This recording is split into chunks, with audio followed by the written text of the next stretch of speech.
आज का पहला प्रश्न क्या है? पहला प्रश्न कहता है कि निम्नलिखित में से किस प्रकार के बाजार में एक व्यवसाय संघ कीमतों को नियंत्रित करने में असमर्थ रहता है? तो इसका सही आंसर हो जाएगा ऑप्शन नंबर डी, पूर्ण स्पर्धा।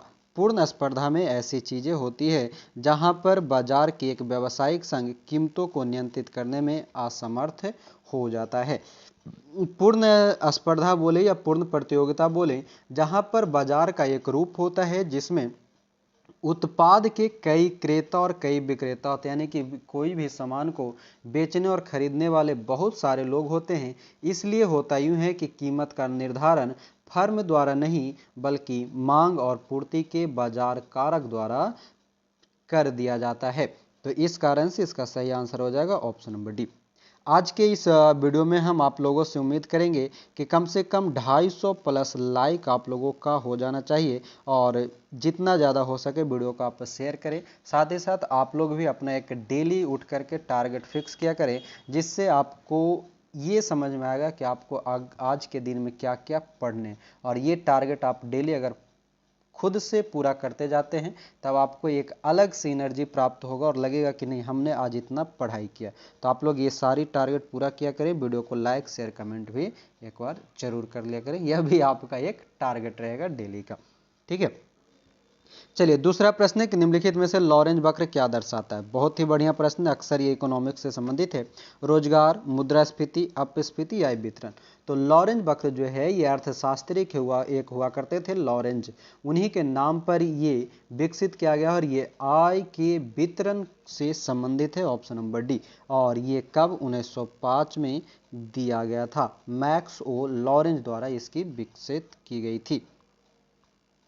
तीसरा प्रश्न है कि निम्नलिखित में से कौन सा एक मौलिक कर्तव्य नहीं है? संविधान का पालन और राष्ट्रीय ध्वज का सम्मान करना, एकता और भाईचारे को बढ़ावा देना, प्रभुत्व की रक्षा और उसे बनाए रखना, सैन्य और उप शिक्षा के अतिरिक्त सभी उपाधियों का उन्मूलन। तो इन सभी में हमारा जो सही आंसर हो जाएगा वह हो जाएगा सैन्य और शिक्षा के अतिरिक्त सभी उपाधियों का उन्मूलन। ये हमारे मौलिक कर्तव्य के अंतर्गत नहीं है। आपको पता होगा कि भारतीय संविधान का जो भाग 3 है उसके अंतर्गत अनुच्छेद 18 है, और अनुच्छेद 18 के अंतर्गत ही उपाधियों के उन्मूलन से संबंधित मौलिक अधिकार है, जो कि यहाँ पर ये दिया गया है। बाकी सभी के सभी ऑप्शन जो है मौलिक कर्तव्य, ये हमारा सही है। भाग 4 के क के अंतर्गत इसकी जानकारी मिलेगा, है ना। और ये स्वर्ण सिंह कमेटी के कहने पर लाया गया था, हम रसिया से इसको लिए थे। चौथा प्रश्न है कि किस अनुच्छेद का उपयोग करके भारत के राष्ट्रपति वित्तीय आपातकाल को घोषित करता है? भारत में वित्तीय आपातकाल यानी कि अगर देखा जाए तो आपातकाल कुल 3 प्रकार के होते हैं, और इन 3 आपातकाल में से एक जो होता है अनुच्छेद 352, एक होता है अनुच्छेद 356 और एक होता है अनुच्छेद 360।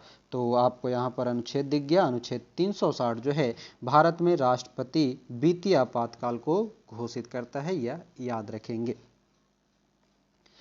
पांचवा प्रश्न है कि पूना समझौता महात्मा गांधी और किन के बीच में हुआ था? तो सबसे पहले तो आप जान लीजिए कि पूना समझौता जो है इसका स्मॉल डेट के साथ याद रखेंगे 24 सितंबर 1932 को।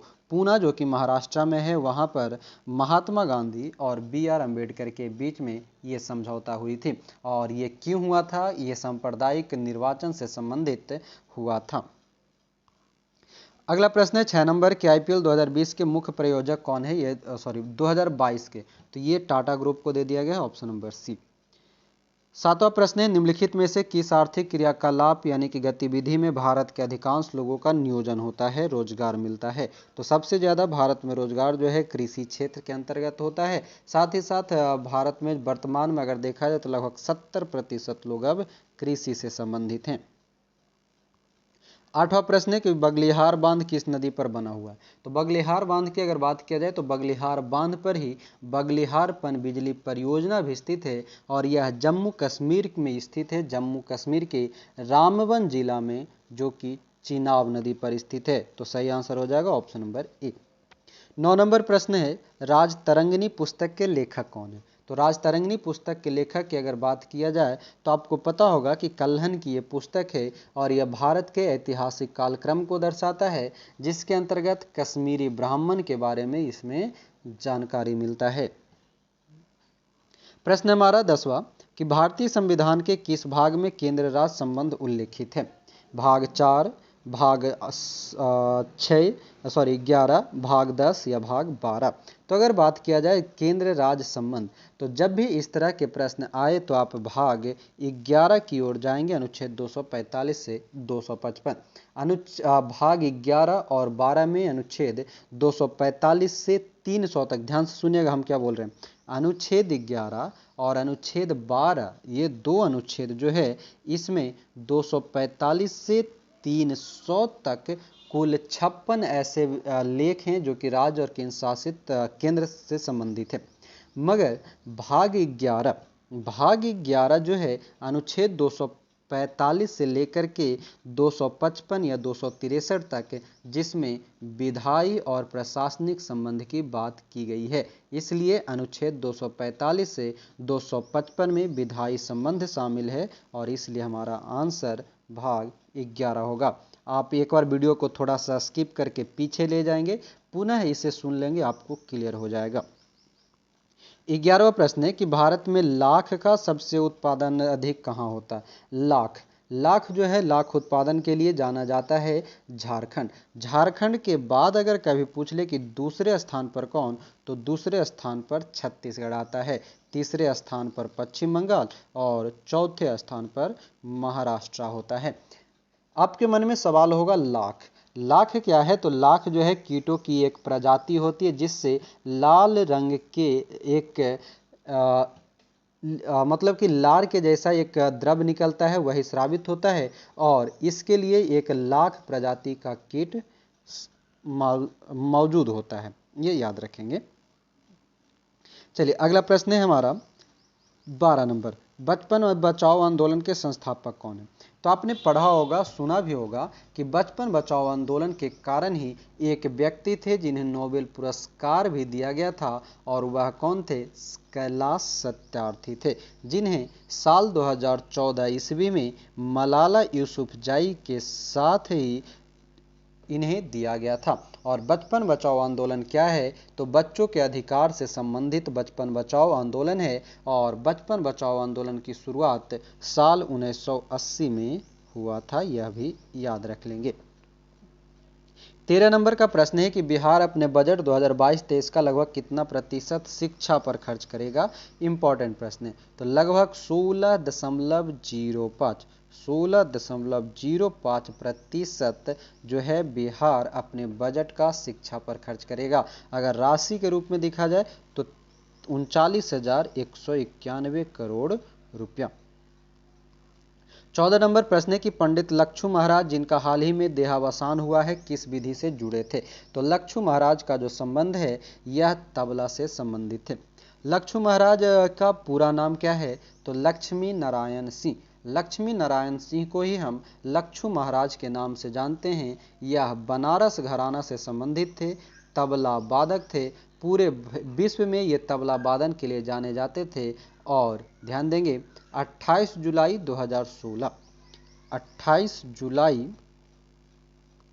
2016 को इनका निधन वाराणसी में, बनारस में हो गया था।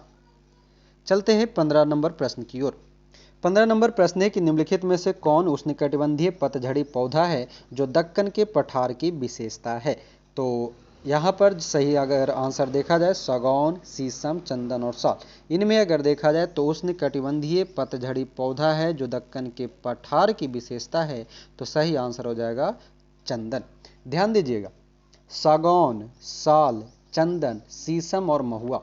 सागौन, साल, चंदन, शीशम और महुआ उष्णकटिबंधीय पर्णपाती वृक्ष ही है, ठीक है, जो प्रायद्वीपीय भारत के उत्तर में शिवालिक पर्वत श्रेणी से लेकर के ये पूरे पश्चिम घाट तक पाया जाता है। मगर इन ऑप्शन में अगर देखा जाए तो प्रश्न हमसे पूछा था दक्कन के पठार, और दक्कन के पठार में मुख्यतः चंदन का वृक्ष ही पाया जाता है, इसलिए हमारा सही आंसर चंदन होगा। बाकी जितने भी ऑप्शन हैं वो सभी के सभी उष्णकटिबंधीय पतझड़ वन ही है, पौधा है, तो ध्यान रखेंगे। वीडियो अगर आपको लग रहा है कि हाँ हमारे लिए हेल्पफुल है तो एक बार वीडियो को अपने सभी स्टडी ग्रुप और अपने सभी ग्रुप में, एक बार व्हाट्सएप स्टेटस में, फेसबुक, टेलीग्राम, सभी जगह आप एक बार शेयर करके आ जाइए ताकि और भी सभी लोग देख सकें और आपके साथ साथ और भी लोग जुड़ सकें। ठीक है, चलिए 16 नंबर प्रश्न है कि निम्नलिखित का मिलान कीजिए। एक तरफ उत्सव है और दूसरे तरफ राज्य है। तो देखेंगे अगर हम मिलान करें तो हमारा गणगौर जो ये उत्सव है ये राजस्थान में मनाया जाता है। गणेश चतुर्दशी आपको पता होगा महाराष्ट्र में मनाया जाता है और दुर्गा पूजा फेमस है पश्चिम बंगाल का, यानी कि BCA आप देखेंगे तो ऑप्शन नंबर ए में मिलेगा। तो सही आंसर ऑप्शन नंबर सी। 17 नंबर प्रश्न, मिस यूनिवर्स 2021 का खिताब किसने जीता है? ये करंट से प्रश्न है। तो हरनाज कौर संधू जो कि भारत के चंडीगढ़ से संबंध रखती हैं। और एक चीज और याद रखिएगा, ये ऐसा करने वाली भारत की तीसरी महिला हैं। इससे पहले सुष्मिता सेन और लारा दत्ता भी जीत चुकी हैं। 18वां प्रश्न है कि नंबर्स डू लाई नामक पुस्तक के लेखक कौन हैं? तो इसका सही आंसर हो जाएगा हमारा ऑप्शन नंबर बी, आकाश चोपड़ा। 19वां प्रश्न है कि जनवरी 2017 में किसे संयुक्त राष्ट्र का नया महासचिव नियुक्त किया गया है? संयुक्त राष्ट्र का महासचिव की अगर बात किया जाए तो सही आंसर हो जाएगा एंटोनियो गुटेरस। और ध्यान रख देंगे कि एंटोनियो गुटेरस जो हैं ये अभी वर्तमान में भी मौजूद हैं, ये इतना याद रखिएगा। और अगर हम बात करें संयुक्त राष्ट्र संघ की, तो संयुक्त राष्ट्र संघ की स्थापना 24 अक्टूबर 1945 को हुआ था। चलिए एक प्रश्न आपके लिए छोड़ते हैं कि संयुक्त राष्ट्र संघ का मुख्यालय कहाँ है, हेडक्वार्टर कहाँ है? आप कमेंट में बताएंगे। और आपसे जब भी प्रश्न पूछा जाए तो उसको कमेंट में आप लिखा करें, उसके बारे में जितनी जानकारी हो वो पूरी की पूरी लिखा करें। इससे आप अगर एक बार लिखेंगे तो आपका कॉन्फिडेंस भी बढ़ेगा और आपको याद भी रहेगा। अगला प्रश्न है 20 नंबर कि किस देश के साथ भारत की सबसे लंबी अंतर्राष्ट्रीय सीमा लगती है? भारत की सबसे लंबी अंतर्राष्ट्रीय सीमा की अगर बात किया जाए तो लगभग 4096.7 या फिर हम कह दें 4097 किलोमीटर की सबसे लंबी सीमा बांग्लादेश से लगती है। और एक चीज और याद रख लेंगे कि विश्व की 5वीं सबसे लंबी भू सीमा वाला रेखा भी हमारा बांग्लादेश और भारत के बीच में है। साथ ही साथ बांग्लादेश के साथ हमारा असम, त्रिपुरा, मिजोरम, मेघालय, पश्चिम बंगाल की सीमा लगता है। चलते हैं अगले प्रश्न की ओर। 21वां है कि बुद्ध के जीवन की किस घटना को महाविनिष्क्रमण के रूप में जाना जाता है? तो महाविनिष्क्रमण के रूप में जब वह घर छोड़ दिए थे 29 वर्ष की अवस्था में, तब ही उसे महाविनिष्क्रमण कहा गया था। और घर छोड़ने की क्रिया जो है वो प्रतीक चिन्ह घोड़ा था, यह याद रखेंगे। 22वां प्रश्न है कि बुद्ध की 80 फीट बड़ी प्रतिमा जो बोध गया में है निर्मित की गई थी किसके द्वारा? तो ये आपका जापानियों के द्वारा निर्मित किया गया था। बोध गया में स्थित है। ये जापान के दाई जेठियो संप्रदाय के सहयोग से बनाया गया था, जो कि लाल ग्रेनाइट और बलुई पत्थर से बना हुआ है। चलते अगला प्रश्न की ओर। 23वां प्रश्न, 23 नंबर का प्रश्न कहता है कि किस शासक द्वारा सर्वप्रथम पाटलिपुत्र को राजधानी के रूप में चयन किया गया था? तो पाटलिपुत्र को राजधानी के रूप में सर्वप्रथम उदयन के द्वारा किया गया था। ऑप्शन नंबर सी हो जाएगा। 24 नंबर प्रश्न है कि मत्त विलास प्रहसन के लेखक कौन है? तो इसका सही आंसर हो जाएगा ऑप्शन नंबर सी, महेंद्र ब्रह्मन। 25वां प्रश्न है कि दिल्ली सल्तनत के किस वंश ने सबसे कम समय तक शासन किया था? बहुत ही बढ़िया प्रश्न है। एक सबसे कम और एक सबसे अधिक, ये दो तरह के प्रश्न आपसे पूछे जाएंगे। तो दिल्ली सल्तनत काल में आपको पता होगा कि कुल 5 राजवंशों ने शासन किया था, है ना। गुलाम वंश, खिलजी वंश, तुगलक वंश, सैयद वंश, लोदी वंश। इन सभी में जो है सबसे कम शासन खिलजी वंश ने किया था। खिलजी वंश का शासन मात्र 1290 से और 1320 तक ही रहा था, जिसका संस्थापक जलालुद्दीन खिलजी होता है। और अगर कभी आपसे पूछ ले कि सबसे अधिक कौन, तो लगभग 94 वर्ष तक तुगलक का शासन रहा था। तुगलक का शासनकाल 1320 से 1914 ईस्वी तक रहा था, ये इतना याद रखेंगे। चलिए आगे बढ़ते हैं। हमारा अगला 26वां प्रश्न है कि क्रांतिकारियों के गुप्त समाज अभिनव भारत का गठन किसने किया था? तो अभिनव भारत का गठन ध्यान से सुनेंगे।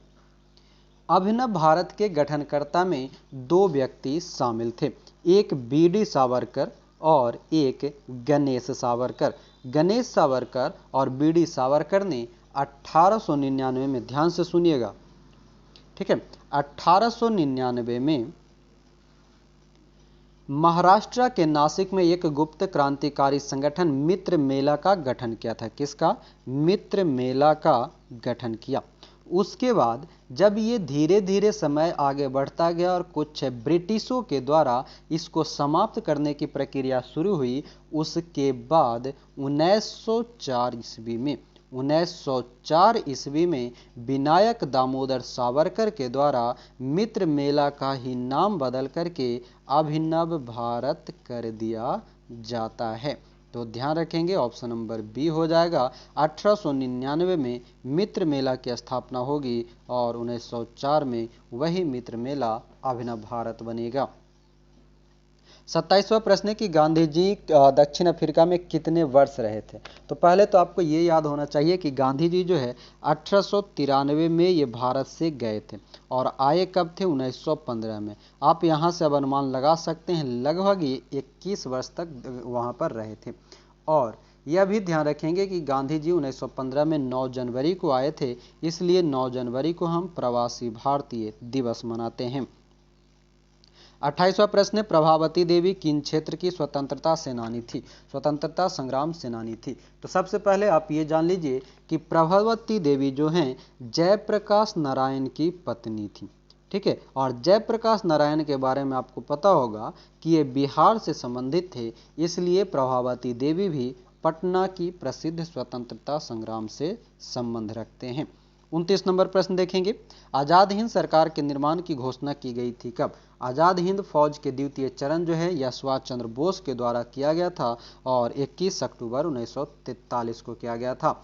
और इसकी स्थापना आजाद हिंद सरकार जो है यह पहले सिंगापुर के आसपास में किया गया था। चलिए आगे बढ़ते हैं। 30 नंबर प्रश्न कहता है कि प्रति 100 हेक्टेयर सकल कृषि क्षेत्र में मवेशियों की संख्या का घनत्व सबसे अधिक कहाँ है? तो बिहार में है। अगला प्रश्न है हमारा 31वां कि निम्नलिखित युगों में से कौन सा एक सही सुमेलित है? तो यहाँ पर एक तरफ भौगोलिक लक्षण है, दूसरी तरफ प्रदेश है। तो हमारा सही आंसर हो जाएगा एटलस पर्वत। एटलस पर्वत जो कि उत्तर पश्चिम अफ्रीका में है, यही सही है, बाकी अन्य सभी गलत है। तो देखिए आपको थोड़ा सा समय लेंगे, आप ध्यान से सुनिएगा। अबिसिनिया पठार या एबिसिनी पठार जो है यह पूर्वी अफ्रीका में इथियोपिया और इरिट्रिया में है। उसके बाद एटलस पर्वत की बात करें तो उत्तर पश्चिम अफ्रीका यानी कि मोरक्को, अल्जीरिया और ट्यूनीसिया में।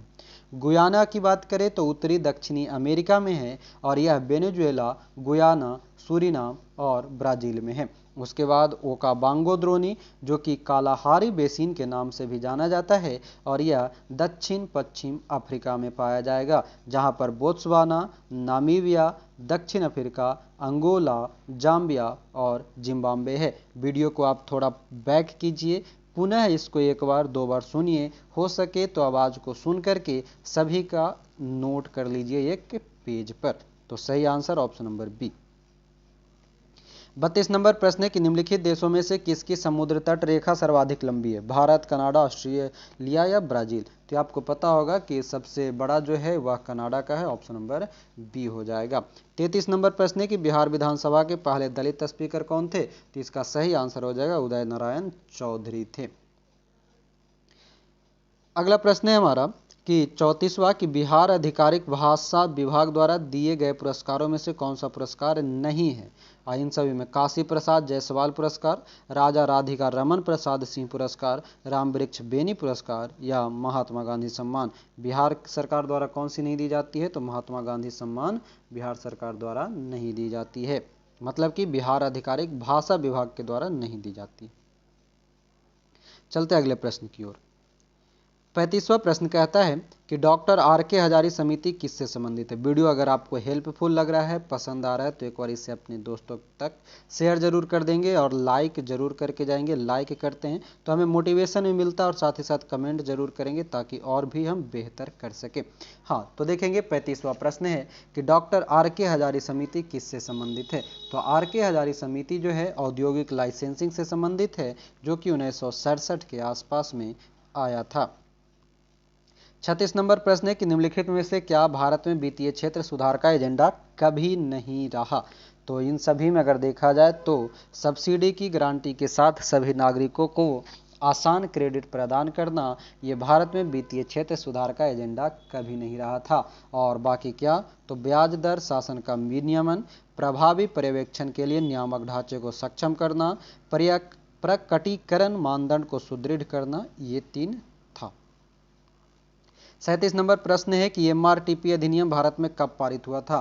तो यह पारित हुआ था 1969 में, ऑप्शन नंबर ए। 38 नंबर प्रश्न कहता है निम्नलिखित में से कौन भारतीय संविधान के अंतर्गत सही सुमेलित नहीं है। इन सभी में अगर देख लेंगे तो आपको अधिकरण जो है भाग 10, ये आपको गलत प्राप्त होगा। अधिकरण की अगर बात किया जाए तो भाग 4 के क में है, बाकी पंचायत भाग 9, नगर पालिका 9 क, सहकारी समिति 9 ख, ये सभी सही है। अगला प्रश्न है 39वां कि निम्नलिखित में से किसका सुमेल नहीं है। तो अगर देखा जाए तो आपको JL नेहरू, नेहरू का शांतिवन सही है। LV शास्त्री यानी कि लाल बहादुर शास्त्री का विजय घाट, यह भी सही है। इंदिरा गांधी का शक्ति स्थल, यह भी सही है। जबकि राजीव गांधी का कर्म भूमि नहीं है। राजीव गांधी का जो समाधि स्थल है उसे हम वीर भूमि के नाम से जानते हैं। तब आपके मन में सवाल होगा कर्म भूमि किसका है। तो कर्म भूमि शंकर दयाल शर्मा का है, ऑप्शन नंबर डी। प्रश्न है 40वां कि सर्वोच्च न्यायालय में न्यायाधीश नियुक्त होने के लिए व्यक्ति को कम से कम कितने वर्ष उच्च न्यायालय का एडवोकेट होना चाहिए। तो यह सही आंसर हो जाएगा 10 वर्ष। और भारतीय संविधान के भाग 5 के अनुच्छेद 124 से 147 तक उच्चतम न्यायालय के गठन और न्याय क्षेत्र, इन सभी के बारे में चर्चा मिलता है। 41वां प्रश्न है कि राष्ट्रीय आपातकाल में लोकसभा की अवधि क्या होती है। तो राष्ट्रीय आपातकाल में लोकसभा की अवधि जो है आपातकाल की समाप्ति तक बढ़ाई जा सकती है, लेकिन एक समय में केवल 1 वर्ष के लिए ही बढ़ाई जाएगी। जैसे कि 1975 में जब लगा था तब 1 साल के लिए बढ़ाया गया था। 42वां प्रश्न है कि विधानसभा में किसी दल के निर्वाचित सदस्यों के दल बदल पर निम्नलिखित में से किसने प्रतिबंध लगाया। तो इसके लिए सही आंसर हो जाएगा 52वां संविधान संशोधन, जो कि 1985 में आया था और इसके अंतर्गत 10वीं अनुसूची को शामिल किया गया, जो कि दल बदल कानून से संबंधित है।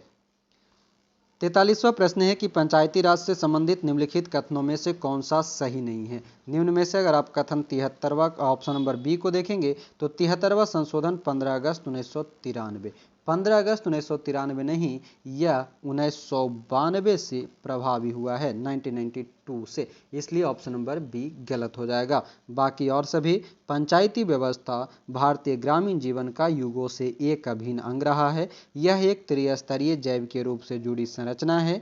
भारतीय संविधान का अनुच्छेद 243G उसके महत्व को बढ़ाता है। ये सभी सही है। आगे चलते हैं। प्रश्न है 44वां कि किस अभिनेत्री को 67वें राष्ट्रीय फिल्म पुरस्कार समारोह में राष्ट्रीय पुरस्कार प्रदान किया गया। उन्होंने यह पुरस्कार 4थी बार अपने नाम किया है। 67वां राष्ट्रीय फिल्म पुरस्कार ये किसे दिया गया है। तो सही आंसर हो जाएगा कंगना रनौत को, और ये मणिकर्णिका मूवी के लिए दिया गया था। मणिकर्णिका और पंगा, इन सभी के लिए इन लोगों को दिया गया। अगला प्रश्न है 45वां कि किस शहर में डिजिटल जनसंख्या घड़ी का उद्घाटन किया गया है। डिजिटल पॉपुलेशन क्लॉक, तो यह किया गया है दिल्ली में, ऑप्शन नंबर बी कैरेंट के प्रश्न। 46वां प्रश्न है कि निम्न में से किस राज्य सरकार इलेक्ट्रिक कार को खरीदने पर 1.5 लाख रुपये या प्रति किलोवाट पर 10,000 तक की सब्सिडी देगी। यह किसका है। तो यह गुजरात सरकार का है।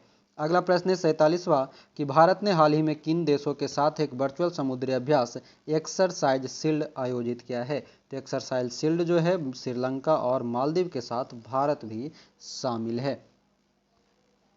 48वां प्रश्न है कि सरकार ने किस महाकवि की तपस्थली का मौजूदा नाम महमदपुर को बदलकर पारासौली करने की मंजूरी दी है। तो महमदपुर जो है ये उत्तर प्रदेश के मथुरा में स्थित था। वहां पर महमूदपुर गांव का नाम बदल करके अब पारासौली कर दिया गया है, जो कि सूरदास से संबंधित है।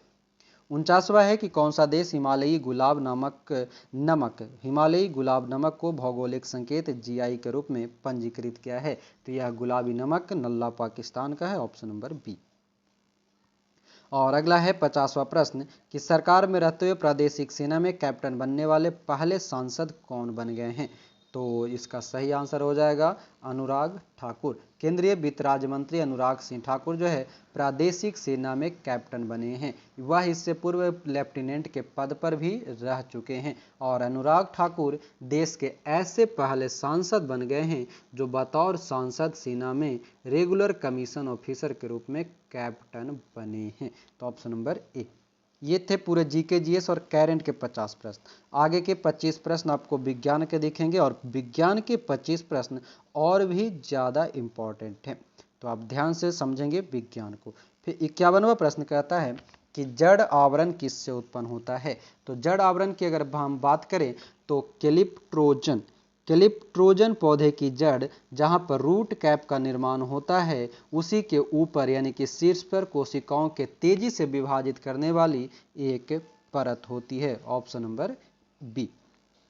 52वां प्रश्न है कि विलगित प्रोटीन की पहचान हेतु शोषक तकनीक क्या है। विलगित प्रोटीन को पहचानने के लिए हम पश्चिमी शोषक का प्रयोग करते हैं यानी कि वेस्टर्न ब्लॉटिंग। प्रोटीन इलेक्ट्रोफोरेसिस और वेस्टर्न ब्लॉटिंग यानी कि पश्चिमी शोषक किसी नमूने या विलयन में विशिष्ट प्रोटीन की पहचान करने के लिए प्रयुक्त होने वाली दो विधि है, ये याद रख लेंगे। अगला प्रश्न है 53वां की गुणसूत्रों की आकृति विज्ञान का अच्छी तरह से अध्ययन किससे किया जाता है। तो इसका सही आंसर हो जाएगा मध्यावस्था में, ऑप्शन नंबर सी। 54 नंबर प्रश्न है कि ट्यूबलाइट के साथ प्रयुक्त चोक मूलतः क्या है। तो चोक जो है प्रेरक के रूप में काम करता है या इंडक्टर के रूप में प्रयोग होता है। 55 नंबर प्रश्न है कि क्यूरी किसकी यूनिट है। तो ये आपको याद होगा, क्यूरी जो होता है यूनिट वो हो जाएगा आपका रेडियोधर्मिता का, ऑप्शन नंबर ए। आगे चलते हैं। अगला जो प्रश्न है 56 देखेंगे, बहुत ही इंपॉर्टेंट है कि यदि किसी इलेक्ट्रॉन और फोटोन का समान तरंग दैर्ध्य हो तो उसका निम्नलिखित में से क्या समान रहेगा। इलेक्ट्रॉन और प्रोटॉन के समान तरंग दैर्ध्य हो जाए तो वह रैखिक संवेग के रूप में होगा, ऑप्शन नंबर बी। 57वां है कि 1 माइक्रोन लंबाई प्रदर्शित करता है। तो 1 माइक्रोन बराबर क्या हो जाएगा, ऑप्शन नंबर बी हो जाएगा 10⁻⁴ सेंटीमीटर। 58 है कि बल गुणनफल है। बल किसका गुणनफल होता है। तो यह द्रव्यमान और त्वरण का गुणनफल होता है। F बराबर ma फॉर्मूला होता है। 59 है कि एक भारहीन गुब्बारे में 200 ग्राम जल भरा गया, इसका जल में भार क्या होगा। तो इसके लिए गुब्बार का भार माइनस उत्प्लावन बल, तो ये दोनों के बराबर लगभग हो जाएंगे क्योंकि इसका भार जितना रहेगा उतना ही उत्प्लावन बल लगता है, तो 0 हो जाएगा आंसर। 60 नंबर है कि खगोलीय दूरदर्शी से बना प्रतिबिंब होता है। खगोलीय दूरदर्शी से बना प्रतिबिंब जो कि काल्पनिक और बड़ा होता है और खगोलीय दूरबीन का निर्माण केपलर के द्वारा किया गया था। 61वां प्रश्न है कि शीशे की छड़ जब भाप में रखी जाती है इसकी लंबाई बढ़ जाती है परंतु इसकी चौड़ाई क्या होगी। तो इसकी चौड़ाई भी बढ़ती है, ऑप्शन नंबर सी। 62 नंबर प्रश्न कहता है कि ध्वनि का वेग अधिकतम होता है। ध्वनि का वेग आप वायु में, द्रव में, निर्वात में या धातु में। तो हमारा सही आंसर हो जाएगा ध्वनि का वेग हमेशा धातु में या ठोस में अधिक होता है। 63 नंबर प्रश्न है कि परमाणु के कक्षों को भरने का क्रम नियंत्रित होता है किससे। तो यह होता है अफबाहु सिद्धांत से, ऑप्शन नंबर ए। 64 नंबर प्रश्न है कि एल्युमिनियम धातु को प्राप्त किया जाता है। एल्युमिनियम धातु का अयस्क क्या है। तो बॉक्साइट है, ऑप्शन नंबर सी। 65 नंबर है कि निम्नलिखित में से कौन सा तत्व जर्मन सिल्वर में उपस्थित नहीं होता है। तांबा, एल्युमिनियम, जस्ता और निकेल। तो यहाँ पर सही आंसर हमारा हो जाएगा option number B, aluminium German silver में उपस्थित नहीं होता है। जर्मन सिल्वर में तांबा, जस्ता और निकेल होता है। साथ ही साथ याद रख लेंगे जर्मन सिल्वर में सिल्वर भी नहीं होता है। 66 नंबर प्रश्न है कि एक तत्व X के बाह्यतम कक्षा में 4 इलेक्ट्रॉन है, हाइड्रोजन के साथ इसके यौगिक का कौन सा सूत्र होगा? तो 66 का सही आंसर हो जाएगा ऑप्शन नंबर डी, XH4। 67 है बेकिंग सोडा, बेकिंग सोडा का सही आंसर हो जाएगा NaHCO3 ऑप्शन नंबर सी। 68 है बहुलक जो विशेषता बर्तनों पर न चिपकने वाली सतह के रूप में प्रयुक्त होता है, वह कौन सा हो जाएगा? Option number B, Teflon. आगे चलते हैं। 69 है 69 नंबर प्रश्न है कि लैक्सिकोग्राफी का संबंध किससे है? तो ये आपको पता होना चाहिए शब्दकोश के संयोजन से, यानी कि डिक्शनरी के रूप में इसका प्रयोग किया जाता है, और जो इसमें काम जो करते हैं उसको लैक्सिकोग्राफर कहा जाता है। 70 नंबर प्रश्न है कि टिक और माइट वास्तव में क्या है? तो टिक और माइट जो है एक प्रकार का मकड़ी वंश से संबंध रखता है। आगे के 5 प्रश्न और बचे हैं, 71 देखेंगे। 71 नंबर प्रश्न कहता है कि जीनोम चित्रण यानी कि जीनोम मैपिंग का किससे संबंध है? तो इसका सही आंसर हो जाएगा जीन्स का चित्रण से। 72 नंबर प्रश्न कि शरीर का तापमान नियंत्रित करता है कौन? तो हाइपोथैलेमस या पीयूष ग्रंथि जो होता है या पिट्यूटरी ग्लैंड उससे होता है, यानी कि ऑप्शन नंबर सी। हाइपोथैलेमस पीयूष ग्रंथि के पास स्थित होता है, यह हमारे ब्रेन का बहुत छोटा भाग होता है, यह नर्वस सिस्टम को एंडोक्राइन सिस्टम से जोड़ता है, साथ ही साथ यह हमारे शरीर के तापमान को नियंत्रित करता है और साथ ही भूख और प्यास के केंद्र भी स्थित होता है। प्रश्न हमारा 73 कि जब वृक्क कार्य करना बंद कर दे यानी कि किडनी, तो निम्न में से कौन सा पदार्थ जमा हो जाएगा? तो कौन सा जमा हो जाएगा? रक्त में नत्र जनित यानी कि नाइट्रोजन जनित अपशिष्ट पदार्थ जमा हो जाएंगे, जैसे यूरिया, अमोनिया, यूरिक एसिड, ये सभी जो कि शरीर के लिए हानिकारक होता है। अगला है 74 नंबर प्रश्न कि मानव शरीर में विटामिन ए संचित रहता है किस में? यकृत में, अमाशय में, तिल्ली में या उदर में? तो मानव शरीर में विटामिन ए जो संचित रहता है वह रहता है यकृत में संचित। उसके बाद है 75 नंबर प्रश्न कि अल्फा केराटिन एक प्रोटीन है जो। 75 और आखिरी प्रश्न है, तो जाने से पहले आप वीडियो को एक बार शेयर जरूर कर देंगे, लाइक तो ज़रूर करेंगे और कमेंट में ज़रूर बताएंगे आपका टोटल स्कोर कितने आए और आज का सेशन आपको कैसा लगा। साथ ही साथ अगर चैनल पे आप नए हैं तो चैनल को सब्सक्राइब कर लेंगे, बेल आइकन को ऑन कर लेंगे ताकि आने वाले सभी वीडियो का पल पल आपको खबर मिलता रहे। साथ ही साथ इसके पीडीएफ आपको कहाँ मिलेंगे? तो हमारे टेलीग्राम चैनल पे मिल जाएंगे, जिसका लिंक नीचे दिया गया है। और प्लेटफॉर्म पब्लिकेशन की भी सेट नंबर 13 ऑलरेडी कंप्लीट हो चुके हैं, 14 नंबर की सेट आज शाम 5 बजे तक वह भी अपलोड कर दिए जाएंगे, तो उसे भी जरूर देख लेंगे। और सभी पीडीएफ आपको मिल जाएंगे टेलीग्राम पर, सभी वीडियोज आपको बिहार एसएससी के प्लेलिस्ट में मिल जाएंगे। तो आइए देखते हैं 75 नंबर प्रश्न कहता है कि अल्फा केराटिन एक प्रोटीन है जो। तो अल्फा केराटिन एक प्रोटीन है जो कि त्वचा में उपस्थित होता है।